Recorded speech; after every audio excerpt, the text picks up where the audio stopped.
বাংলাদেশের সর্বদক্ষিণ পশ্চিমের এলাকা শ্যামনগর সাতক্ষীরা, বলতে গেলে যার অধিকাংশ জুড়েই সুন্দরবনের উপকূলীয় এলাকা।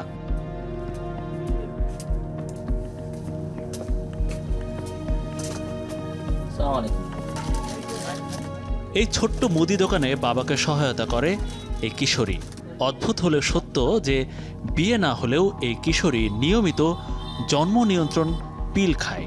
আমরা এই অঞ্চলে একটু ঘুরে ঘুরে মানুষের সাথে কথা বলছিলাম আর কি। অনিয়মিত ঋতুচক্র নিয়ন্ত্রণে রাখতে এই পিল খাওয়ার প্রবণতা বাড়ছে দিনকে দিন।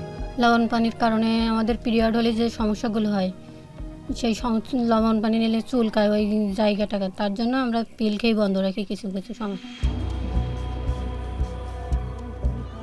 এসব ফার্মেসি দোকানে কেউ কখনো প্যাড কিনতে আসে না। পিলের ব্যবহার সবচেয়ে বেশি। পিল এটা কি সব বয়সের মেয়েরাই নেয়? সব বয়সের মেয়েরা।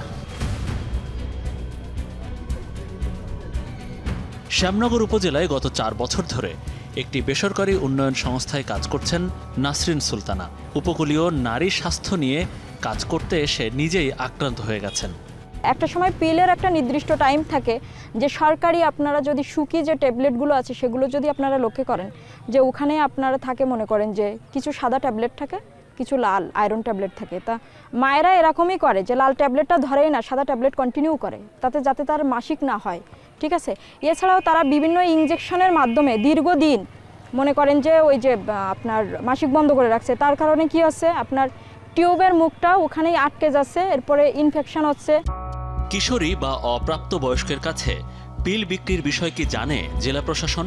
পিলের বিষয়টা, পিল গ্রহণ করার বিষয়টা আমার নলেজে এসেছিল বেশ কিছুদিন আগে। তারপর থেকে আমরা বিভিন্ন পদক্ষেপ নিয়েছি যাতে ফার্মেসি থেকে এই পিলটা মানে এরকম অপ্রাপ্তবয়স্ক মেয়েদের কাছে বিক্রি না করে এটা স্বাস্থ্য বিভাগের মাধ্যমে আমরা একটা ব্যাপক প্রচারণা চালানোর চেষ্টা করে যাচ্ছি যাতে এটা রোধ করা সম্ভব।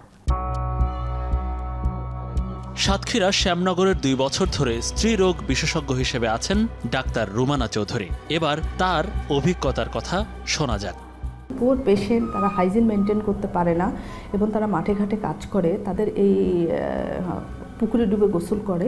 তো এক্ষেত্রে লিকুইডের পেশেন্টগুলো অনেক বেশি পেশেন্ট আমি পাই।